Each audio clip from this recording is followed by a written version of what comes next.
Caregiving can feel overwhelming and at times isolating. If you're caring for someone with Alzheimer's or another form of dementia, you're carrying a lot. You don't have to do it alone. There is help, there are resources, and there is hope. This is GutPunched, Alzheimer's and Caregivers.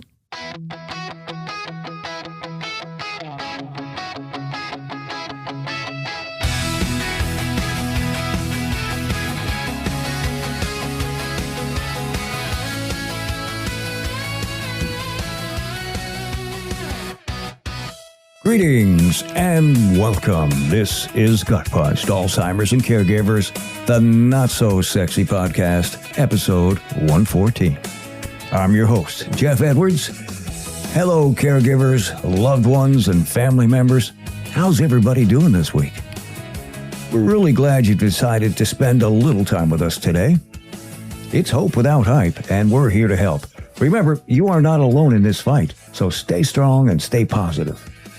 I went to 2 caregiver group meetings this week, Tuesday and Wednesday, and wow, they both gave us a bunch of great information and a lot of hope. On today's podcast, we'll take a look at, do brain exercises really make a difference? We'll share some ideas that may help keep your loved one's mind active. Plus, we'll be sharing a conversation I had with Martin J. Schreiber, former governor of Wisconsin and author of the book My Two Elaines. I'm bringing this interview back for a few reasons. First, over the past several episodes, we've been focusing on practical help for caregivers, and this conversation fits that mission perfectly. Marty's advice is thoughtful, honest, and incredibly helpful. Second, I found myself thinking about this interview quite a bit lately. I'm not exactly sure why, but I do know it changed the way I approached caregiving. It gave me a different perspective. And I think it can do the same for many of you. And finally, GutPunched Alzheimer's and Caregivers has grown tremendously since this interview first aired. Now, it originally appeared in episode 52 back in April of 2025. And many of our new listeners have never had the chance to hear it. And I thought it would be a great opportunity to share it again. And of course, we'll check in with Dr. John Huffaker for another edition of What's New with Alzheimer's. And this week he'll answer a listener question, what's the difference between Leqembi and Kisunla, and which one is better? We'll also spend a few minutes talking about the 2026 Walk to End Alzheimer's, and those walks will be here before you know it, so now is a great time to think about joining a team, supporting a local walk, or help raising awareness in your community. All right, we're ready. Let's do it. We are proud to be supported by the Neuropsychiatric Research Center, a clinical trial center dedicated to advancing research and treatment for memory loss and Alzheimer's disease, and the fine people at Heart, Body, and Mind Home Care, nationally acclaimed, award-winning, your best choice for home care. And live younger today. Learn how you can activate your stem cells for health and vitality. Check them out online at liveyoungertoday.com. If you're new here, our 5 tenets or rules are the backbone of what we do, and they're easy to learn. 1, you must take care of yourself, because if something happens to you, who is going to take care of your loved one? Number 2, you can't do this alone. You need help. Find a good caregiver group. Number 3, make a list of people, friends, relatives, or coworkers who have offered to help, then actually use it. Number 4, create a help signal. Identify a cue or phrase to confirm your loved one is comfortable with receiving help from someone else. And number 5, caregiving. Love it or hate it, it will be your life until it's not. So give it your all. Coming up next, an introduction to Marty Schreiber and our interview. We'll be right back to GutPunched, Alzheimer's and Caregivers. Your memories are precious. The people you love, the moments you cherish, the life you've lived. At Neuropsychiatric Research Center, we believe your brain deserves the very best care. If you're 50 or older, we invite you to a free memory screening event designed to give you clarity, hope, and valuable insight into your cognitive health. This test has the potential to identify Alzheimer's-related changes earlier than ever and giving people more time, more understanding, and more ways to prepare. By taking just a few minutes minutes for a confidential memory check. It can help you establish a baseline, give you a peace of mind, and connect you to research that may change lives, including your own. Neuropsychiatric Research Center, 14271 Metropolis Avenue, Fort Myers. Take the first step towards protecting your brain for yourself and the people who love you. Visit nprc-southwestflorida.com or call 239-939-7777 to schedule your free memory screening today. The p-tau 217 blood test is available only to participants who meet eligibility criteria. This is GutPunched, Alzheimer's and Caregivers. Today, we'll be talking with a former governor of Wisconsin, Martin J. Schreiber, who cared for his beloved wife, Elaine, for nearly 20 years after her Alzheimer's diagnosis, until she passed away in 2022. Now, in his book, My Two Elaines, Learning, Coping, and Surviving, as an Alzheimer's caregiver, Schreiber shares his heartbreaking experience watching his wife, Elaine, transform into a person who no longer recognized her husband and children. Part love story, part practical advice. I had previously said that this is going to be a very interesting conversation and full of practical advice for caregivers. That, my friends, is an understatement. I was never so touched by an interview.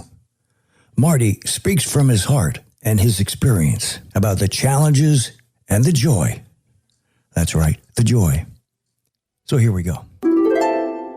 I'm on the phone with former Governor Marty Schreiber from the great state of Wisconsin. Marty, how you doing today?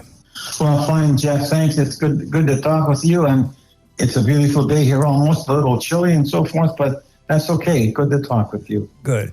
You took care of your beloved wife, Elaine, for almost 20 years after she was diagnosed with Alzheimer's. Now, you've become an award-winning advocate for Alzheimer's caregivers, and at 85, you're speaking around the country. What drives you to continue sharing your story? And where do you get all this energy from? Well, God-given energy, I think. But what drives me is in living with my wife with her Alzheimer's for all that period of time, I learned some things, many of them too late, but hopefully early enough to help anybody else who finds themselves as a caregiver. I've learned that if there's one thing worse than Alzheimer's, it's ignorance of the disease. And ignorance of the disease by the medical profession who doesn't really understand there are two patients, the person who is ill and also the caregiver. And I want to drive home the fact that people should be aware that over 40% of caregivers die before their loved one due to stress-related illness. Therefore, I stress you've got to be able to and want to take care of yourself. But then the other point that drives me is the fact that if we can join the world of the person who now is, it's going to help them on their journey, and it's going to so much reduce our worry and our own anxiety. And I value and treasure so much the opportunity to meet with caregivers to help them understand how best to learn, cope, and survive. I've been on this Alzheimer's journey, and I know where the bad pitfalls are. I know where the journey becomes difficult. And what I'm saying is if anyone is going on this Alzheimer's journey, please sit next to me for a moment before you take another step and just listen to me for a little bit. And I think by doing that, I think your journey is going to be just a little bit easier. That's a great point. We're going to talk a little bit about your book, My Two Elaines, which is now available in softcover. You depict your wife's battle with Alzheimer's as you watched the disease progress and transform her from the Elaine you fell in love with to the Elaine who no longer recognized you or your children. Now, that had to be heartbreaking to experience and equally as hard to write about it. Why is it important to you to share her story in this way? What is so important is for us to understand the disease. If there's one thing worse than Alzheimer's, it's ignorance of the disease. And I've said by the medical profession, but also by we caregivers. What I mentioned the importance of joining the world of the person who now is. So as long as I would argue with Elaine, it didn't happen on a Thursday, it was a Friday, it wasn't the Smiths, it was the Joneses. Understand that why must you ask me the same questions over and over and so forth. And so I began to understand that she's not remembering or knowing she's asking those questions. And I can't keep her in my world, so I've got to join her world. And so, for example, she asked me, how are my parents once? Oh, I said, they're both dead. No, they're not, she said. I said, Elaine, your parents are both. The shock on her face when she realized she didn't say goodbye, much less attend the funeral. So I promised myself I would never put her through that again. Mm-hmm. And so the next time she asked me, how are my parents? I said, they're doing well. I said, your mom likes her church, your dad likes his sports. She said, that makes me feel so good. Oh, she said, that makes me feel so good. So that's what I call therapeutic fibbing, to join the world of the person who now is.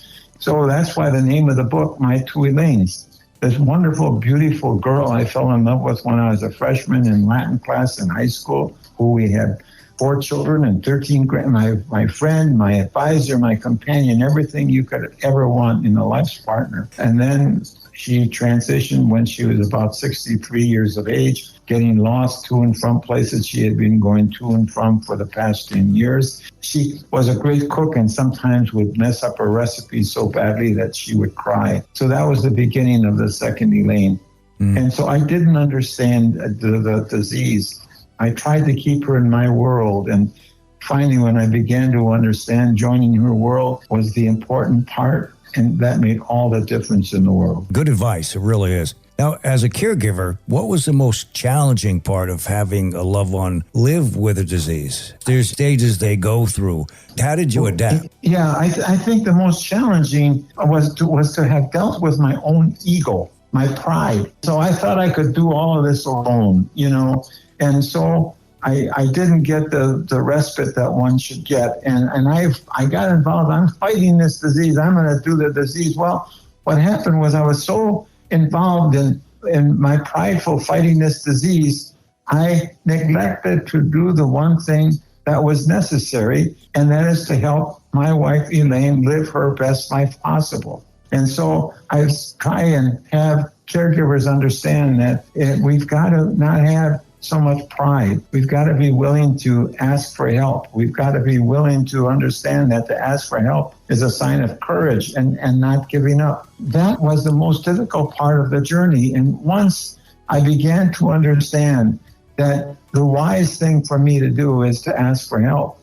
And also once I understood that I was no good to my wife if I was becoming irrationally irritable, if my health was being affected, if I was drinking too much and not able to handle certain situations. We can't beat this disease. Right now, 20 years ago, 25, you couldn't cure it. You couldn't delay it. Today, you can't cure it. You can't delay it. So for the time being, we have to set aside our goal of fighting this disease. But what we can do is set up a very realizable goal, which I believe can be extremely satisfactory, and that is to help our loved one live their best life possible. And once we do that, we can at that point then join their world and understand therapeutic fibbing and understand redirection and understand maybe why we maybe need help for respite, and why we need to share our situation with others who will going to be understanding and helpful. Right.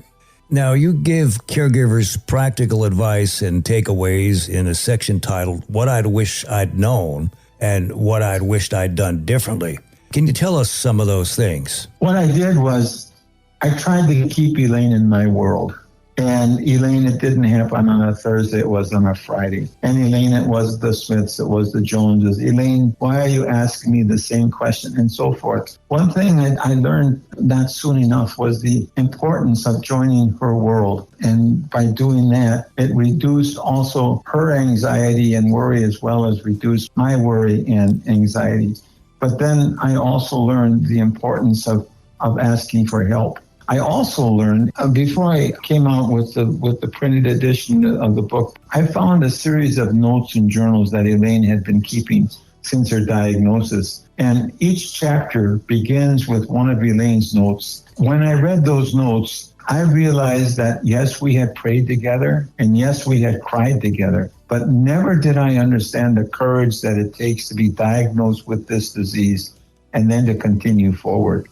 And never did I understand how much she depended upon me as her lifeline.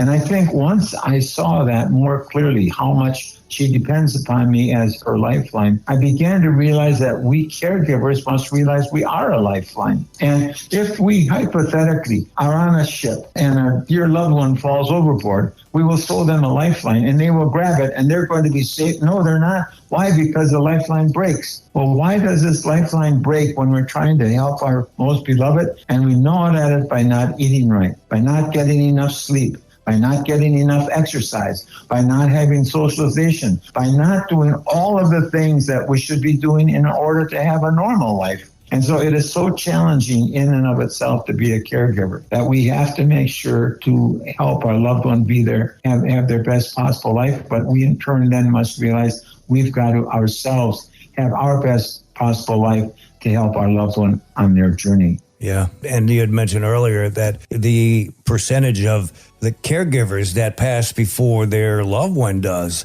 and it goes back to taking care of yourself. It seems so simple, but it's really something you have to pay attention to. One of the things I do every week in my podcast, we have 3 rules that we follow, and I'm working on number 4. It ties in. You got to take care of yourself. You can't do it alone. You need help, and you have to learn to make lists and follow the list and get as much help as you can, because if you don't, who's going to take care of your loved one? But also, who's going to take care of you? Exactly. And so my children had an intervention with me. They sat me down and they said, Dad, you're going to be dead before Mom, and we don't want to lose both parents. And then they said, what about your grandchildren? Why should they lose both grandparents? What about us? Why should we lose both? So if one takes care of themselves, it's not a matter of selfishness. It's a matter of realizing that as a caregiver, you're a very important person in this whole scene of life. An important person, yes, to your loved one who has Alzheimer's, but you're also an important person to help your children and your grandchildren and your friends also get through this and to learn and to experience and to love. And that makes such a big difference. One thing I do want to mention, because Alzheimer's is not what you call a chicken casserole disease. Hypothetically speaking, if I have heart surgery, what's going to happen? Well, I'm recovering and you're going to bring me a chicken casserole. I fall and I break a hip. What am I laid up? People bring me chicken casserole. Because my wife may have Alzheimer's, people are ignorant of the disease, and because they are ignorant, they don't know what to do. So they stay away. So friends of 25 and 30, maybe even 40 years, because they don't know what to do, know what to say, they do nothing. And then all of a sudden, the caregiver not only is dealing with his loved one, but also feeling deserted, abandoned. And so what becomes important also, Elaine and I were having lunch at the assisted living in the cafeteria. And while we're having lunch, she begins to cry. I said, why are you crying, Elaine? Well, she said, I'm beginning to love you more than my husband. Well, I didn't ask her what's wrong with her turkey husband. But here's what that meant to me, and what is so important, I think, for we caregivers to understand, and that it is not necessary for our loved one to know our name in order for hearts to touch. What is our goal? Our goal is to help our loved one live their best possible life. How do we do that? Well, among the things, by having our hearts touched. And so it's not necessary for Elaine to know my name in order for our hearts to touch, because we can have our hearts touched by holding a hand, by giving a hug, by singing a song, by smiling, by just being there. And so I tell friends and relatives of the person who is ill, yes, they may not know your name, but that's not important. By going and visiting and by giving them a sense of hearts touching, you're just doing such a magnificent service to humankind. Someone who is knowing that they're losing their memory, their mind, but at the same time can feel hearts touching. Oh gosh, people should hopefully just understand what a difference they can make in the feeling of one person's life. You talked about friends who don't know what to say, and so they kind of stay away. That's an excellent point, because you do lose friends, but also part of them not knowing about the illness. In some cases, they don't want to be associated with it. It's not catchy that way. You know, it's not like a cold that you're going to get it from somebody else. But they also, way back in the day, there was a stigma for people who had an illness like this, and they didn't want to get close to anybody. And that's sad. So education needs to happen. And what you're doing is actually educating people. Now, that's what you're doing. Yeah. That's what you're doing too. And thank God for that. Terrific what you're doing. Thanks. You also share some very direct advice for men taking care of their wives. How have you seen men in particular struggle as a caregiver? I see it a lot in the men's group I go to because everybody's story is just a little bit different. Place in the journey is a little different. But what have you seen? There's two demons for a male caregiver, I think. Two demons. One is pride and the other is alcohol. And I dealt with both of them. And I would like to tell you I beat them up horribly, but I can't tell you that because sometimes they still take control. But when I say pride, I mean thinking I'm so good that I don't have to ask for help. Thinking I'm so good that whatever I think is best for my wife, Elaine, is the best, even though helping her live her best possible life is maybe to be in assisted living. Or maybe I'm so prideful that I don't want to get help, so I'm going to stay with her all the time. And there goes my health. There goes I'm irrationally irritable. So it's pride that I think can have a devastating impact not only on the caregiver, but also on the one that we love, want to try and take care of. And then we get to the devil's poison. We get to alcohol. I'm going to tell you, for a while, I tried it as a relief. You put in your days, and now it's get to be 6:30, 7 o'clock at night. And gosh, I deserve it. I made it through the day. And so 1, 2, 3, 4 cocktails and so forth. And what does that do? It just messes up your head, and it messes up your thinking. And it makes you more irrationally irritable, and it doesn't solve a thing. And so being a caregiver is one of the toughest jobs in the world. I think one thing that we have to understand, and that is that we begin as a loving partner. And what happens is we morph from being a loving husband or wife, we morph into being a caregiver. And we have to understand that caregiving is different than being a upfront loving husband or wife. And being an upfront loving husband or wife is different than being a caregiver. And so we have to, as this journey continues, as we morph from being a loving husband or wife into being a caregiver, we have to understand that we are morphing, that we are changing. Just as our loved one is changing, so are we also changing. And what we have to do in that changing is adapt a new kind of thinking. Yes, it's okay to therapeutic fit. Yes, it's okay to redirect. Yes, it's okay to ask for help. Yes, it's okay to share our concerns with loved ones. Yes, it's okay to acknowledge the fact that, yes, I am grieving. Yes, it's okay to feel down and out because it's one of the toughest jobs in the world. And so as we morph into that process of being a caregiver, it can help us. It can help us on this journey. And also it can help us as we change to say and focus on, okay, what are the moments of joy?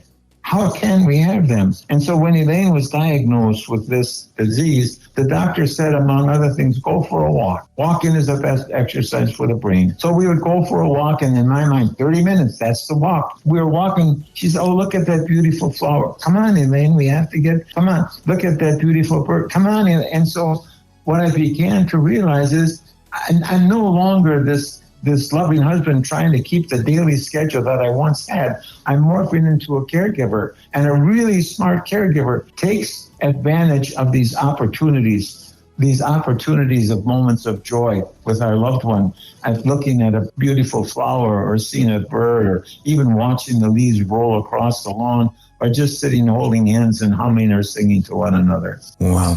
That's outstanding. A way to look at it. And I had not myself looked at it that way. Actually, I just retired, so-called retired recently after 30 years at a job. And I just was overwhelmed with the amount of stuff that I had to do between working and then doing the podcast and taking care of my wife. I didn't see the joy. I didn't feel the joy. And that was one of the reasons that I had to stop. You just kind of pointed it out. It kind of hit me in the head. It's like, dummy, you got to look at it that way and not the way I was. Well, I can do this. Here's my schedule.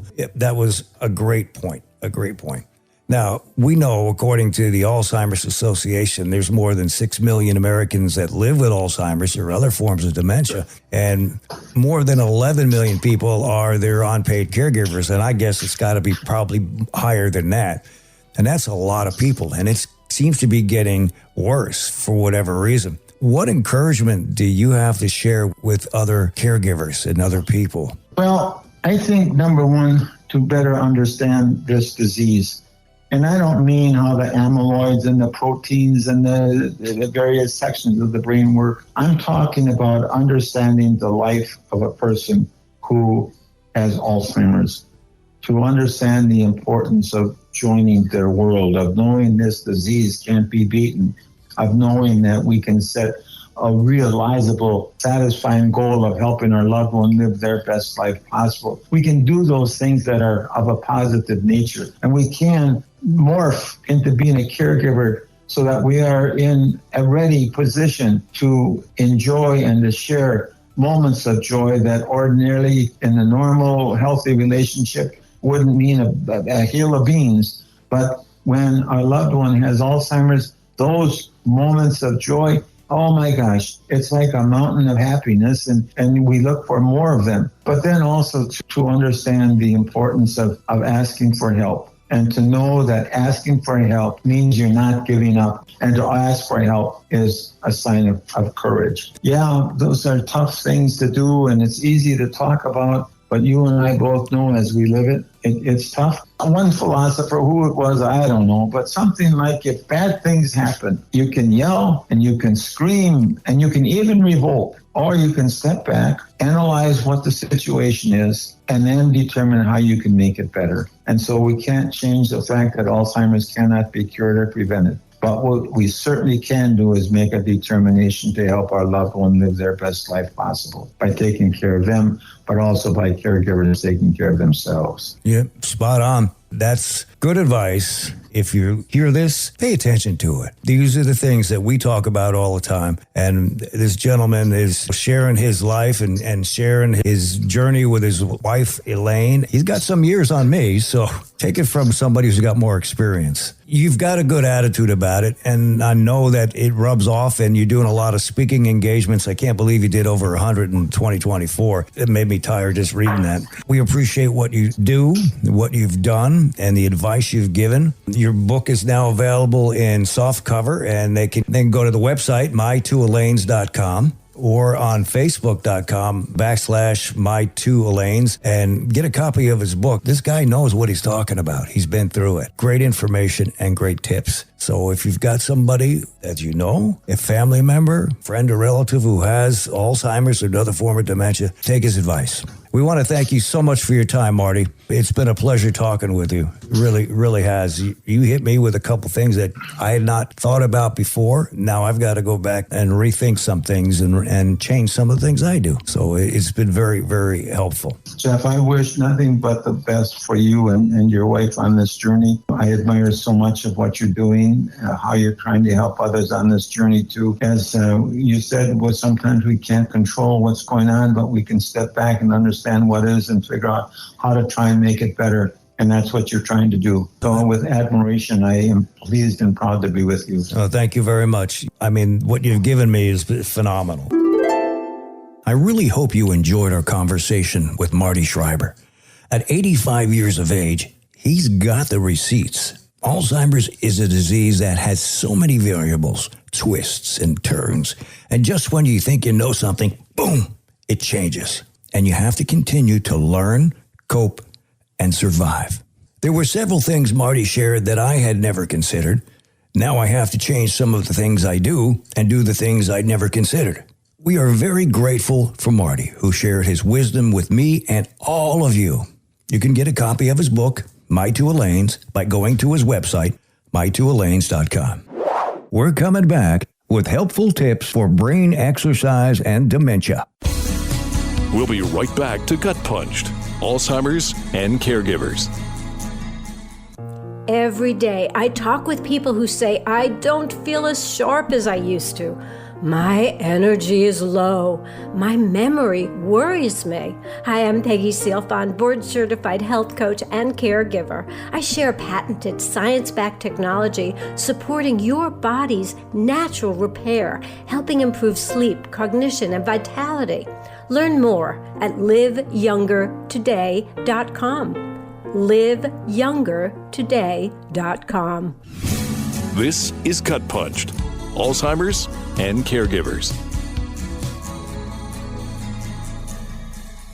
Well, here's something I came across. It's called Brain Exercises and Dementia, and I found it at WebMD. Can you help your brain stay healthy as you age by doing things that challenge your mind? Good question. Could that also help you avoid memory loss or even prevent or delay dementia such as Alzheimer's? Scientists need to do more research to find out for sure, but a number of studies show there are benefits to staying mentally active. And here's what we know about the impact of exercising your brain. Can brain exercises help delay memory loss or dementia? Well, when people keep their minds active, their thinking skills are less likely to decline, medical research shows. So games, puzzles, and other types of brain training may help slow memory loss and other mental problems. One study involved more than 2,800 adults 65 and older. They went up to 10 hours long brain training sessions for 5 to 6 weeks. The sessions focused on tactics for these skills: memory, reasoning, and speed of processing information. People who took the training showed improvement in the skills that lasted for at least 5 years. They also improved at everyday tasks, such as the ability to manage money and do housework. But what about prevention of Alzheimer's and other dementias? Does brain training help? One study found that exercising the mind delayed declines in thinking skills. After people starting having Alzheimer's symptoms, though, mental decline sped up in those who kept their minds engaged. It's possible that being mentally active bolstered the brain at first, or symptoms didn't show up until later. The silver lining here, people who regularly challenge their minds may spend a shorter part of their lives in a state of decline, even if they do get Alzheimer's. Now, what kind of brain exercises should you do? Run or go to a spa? Well, maybe this. And that may vary from person to person. But the main idea seems to be keeping your brain active and challenged. You could start with something as simple as eating with a hand you usually don't use from time to time. You can also learn something new, such as a second language or a musical instrument. Play board games with your kids or grandkids, or get friends together for a weekly game of cards. Mix it up by trying new games. The extra bonus of activities like these, social connection, also helps your brain. Work on crosswords, numbers, or other kinds of puzzles. Play online memory games or video games. Read, write, or sign up for local adult education classes. Now, how does brain activity help? Well, studies of animals show that keeping the mind active may reduce the amount of brain cell damage that happens with Alzheimer's, support the growth of new nerve cells, and prompt nerve cells to send messages to each other. When you keep your brain active with exercises or other tasks, you may help build up a reserve supply of brain cells and links between them. You might even grow new brain cells. This may be one reason scientists have seen a link between Alzheimer's and lower levels of education. Experts think the extra mental activity from education may protect the brain by strengthening connections between its cells. Neither education or brain exercises are a sure way to prevent Alzheimer's, but they may help delay symptoms and keep the mind working better for longer. And this was written by Annie Stewart, medically reviewed by Christopher Molinsky, MD, back in December of 2024. It's an old one, and I just came across it. Isn't that interesting? When we come back, what's new with Alzheimer's with Dr. John Huffaker? He'll be answering the listener's question about Leqembi and Kisunla. Which one is better? We'll be right back to Gut Punched, Alzheimer's and Caregivers. Heart, body, and mind, home care. Heart, body, and mind, home care. Your best choice for home care. You know, one of the biggest mistakes caregivers make is thinking that they have to do everything themselves. The doctor's appointments, the medications, the meals, the laundry, the endless list of things that need to get done. The truth is, asking for help isn't giving up. It's being smart.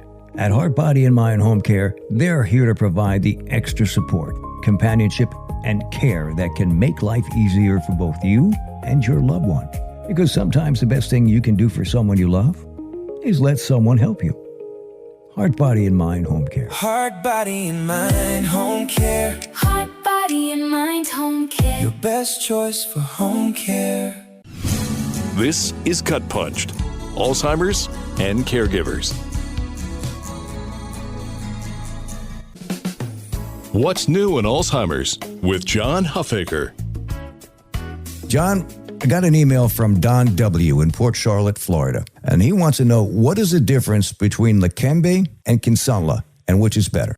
Don, we get asked that question all the time. And to be honest, there isn't a real huge difference between Leqembi and Kisunla. They're both the same class of drug. That class of drug is an amyloid-modifying monoclonal antibody, which basically means those drugs pull off the excess amyloid that builds up on the brain of Alzheimer's patients. And Leqembi and Kisunla are similar medications that are made by two different manufacturers. Couple little differences. Leqembi, it is an IV infusion that you have to get done every 2 weeks, whereas Kisunla is also an IV infusion, but you only have to do it once a week. I kind of describe these medications. I tell patients these medications, they're good, but they're not great. It's the best that we have right now that's been approved by the FDA, and they definitely have a value and a place. We just need to introduce them early on. Sometimes I describe it as like, okay, there's different kinds of cars. There's Chevys, there's Fords, there's Toyotas. You might like one a little bit more than another, but they're all basically the same kind of car. There's no Ferrari hidden among them. And that's the same way those medications are. They're very similar, not huge difference, just different manufacturers.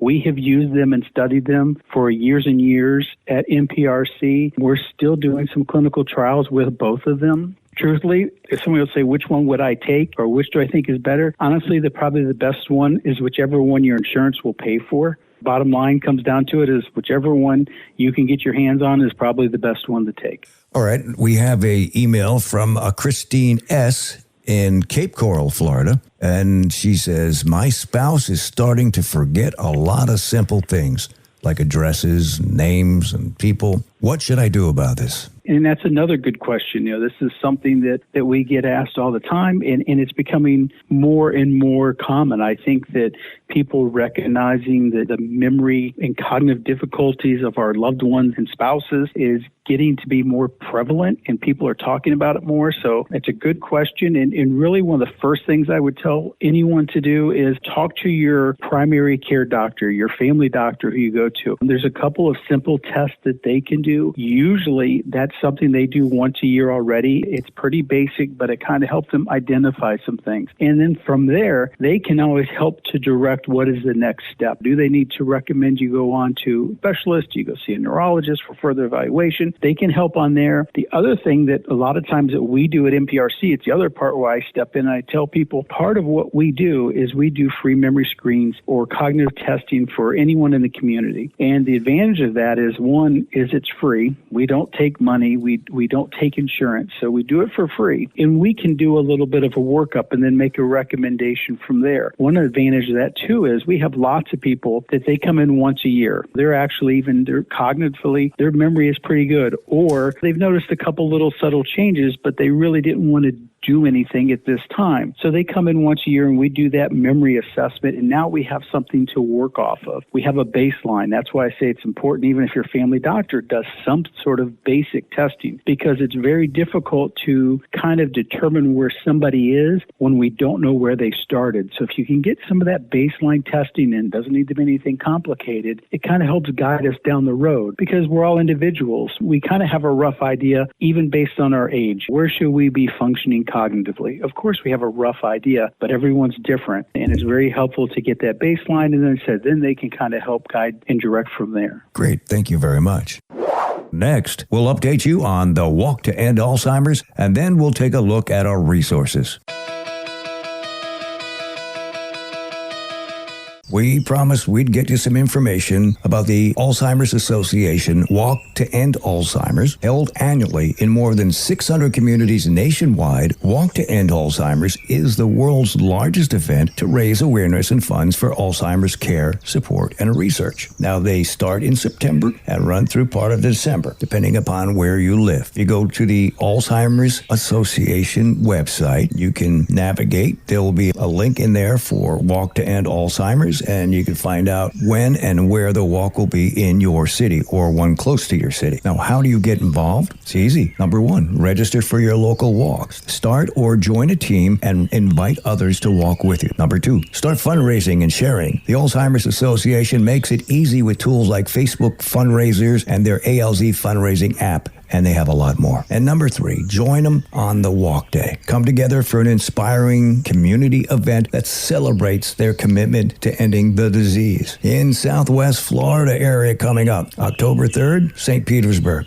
October 10th, Sun City Center. October 24th, Fort Myers, Florida. And November 14th, there'll be 2, one in Naples, Florida, and one in Sarasota. We'll continue to bring you information. We'll keep you posted on that. Resources matter. If you're not sure where to turn or how to connect, we're here to bring you trusted resources that can lighten that load.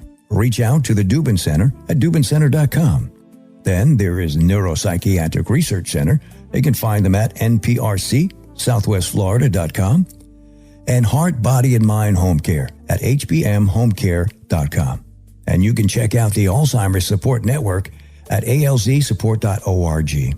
To find your local chapter of the Alzheimer's Association, you can visit their website or call their toll-free hotline at 1-800-272-3900. They also offer an outstanding resource called Dementia Care Navigation. It's powered by Ripple and the Alzheimer's Association. It provides free, personalized dementia care, including a dedicated care navigator and tailored resources for caregivers and people living with dementia. You can get connected by calling 855-271-2662 to get connected. That's 855-271-2662. Take the first step. We also mention the guide program frequently. It's another excellent resource that provides help and respite care, and it's free. You can search for it online or visit Dr. Perry's HealthSpan partners at healthspansouthwestflorida.com. Another resource worth checking out is Aquilane Clinical Research at aqualaneresearch.com. And can't forget the Alzheimer's Support Network at https://support.network. Our website is gutpunched.com, and the email address is gutpunchedac@outlook.com or jeff@gutpunched.com. And thank you to each and every one of you who has taken the time out of your busy, often stressful day as a caregiver to listen to our podcast. We truly appreciate you being here. We like to think of this podcast as hope without hype. Whenever you need resources, information, or simply a reminder that you're not alone, we're here for you. If today's episode gave you something new to think about, or even just a little more hope, hold on to it, embrace it, let it encourage you on your caregiving journey. Thanks so much for joining us. God bless.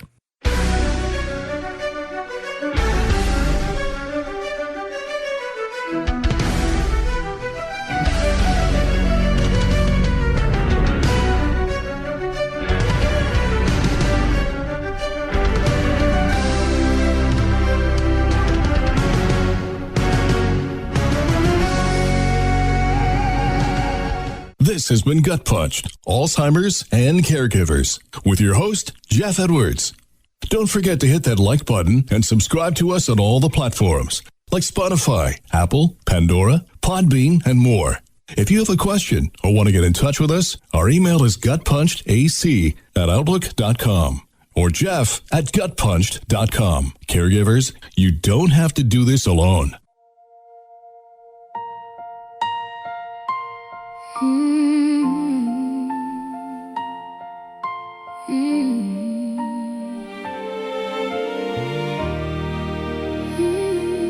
I've been gut punched by the weight of that call. I've been gut punched when you don't know me at all. I've been gut punched as your memories fade away. Yeah, I've been gut punched. I wish there was another way.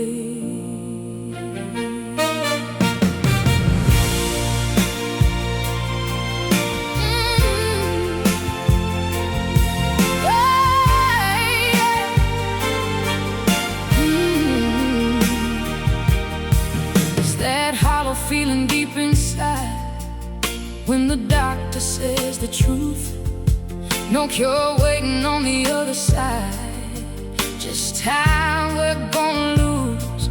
But I won't run from what's ahead, I won't let you fall fall apart, even when your mind is cool, you'll still have my heart.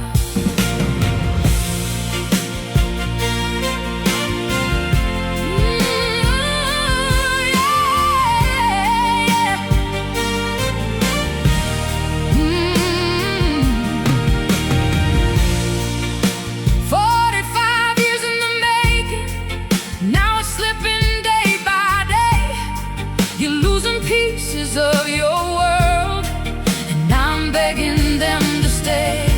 If the day comes you don't remember me, it breaks me in two, but I'll still be right here, like I've always been for you. I know it's not your fault, it's this disease we fight, but you're still my